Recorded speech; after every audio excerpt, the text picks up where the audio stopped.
بسم اللہ الرحمن الرحیم۔ السلام علیکم۔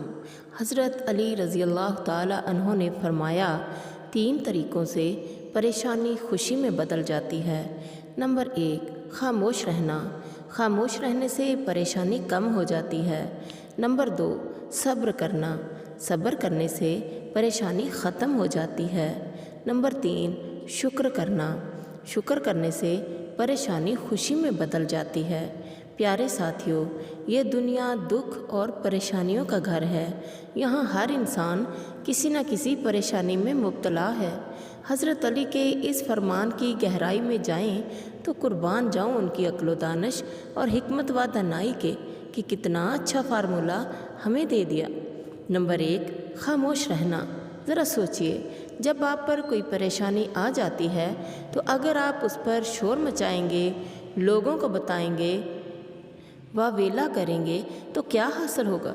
ہاں، البتہ یہ ضرور ہوگا کہ لوگوں میں آپ کی عزت کم ہو جائے گی، اس تکلیف میں اور اضافہ ہو جائے گا جو اس پریشانی کی وجہ سے آپ کو ہوئی ہے۔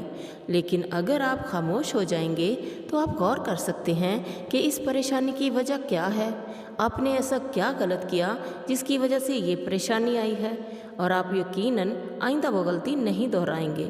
جب آپ خاموش ہو جاتے ہیں تو آپ کے لیے صبر کرنا آسان ہو جاتا ہے۔ نمبر 2، صبر کرنا۔ فرمان ہے کہ صبر کرنے سے پریشانی ختم ہو جاتی ہے۔ جب ہم کسی بھی دکھ یا تکلیف میں صبر کر لیتے ہیں تو اللہ کی رحمت سے وہ پریشانی ختم ہو جاتی ہے، کیونکہ اللہ تعالیٰ کو صبر کرنا بہت پسند ہے۔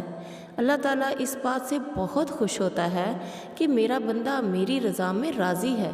صبر کا اجر آخرت میں تو ملنا ہی ملنا ہے، لیکن دنیا میں بھی اس کے ثمرات ہمیں بہت سارے ملتے ہیں۔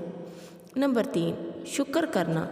فرمان ہے کہ شکر کرنے سے پریشانی خوشی میں بدل جاتی ہے۔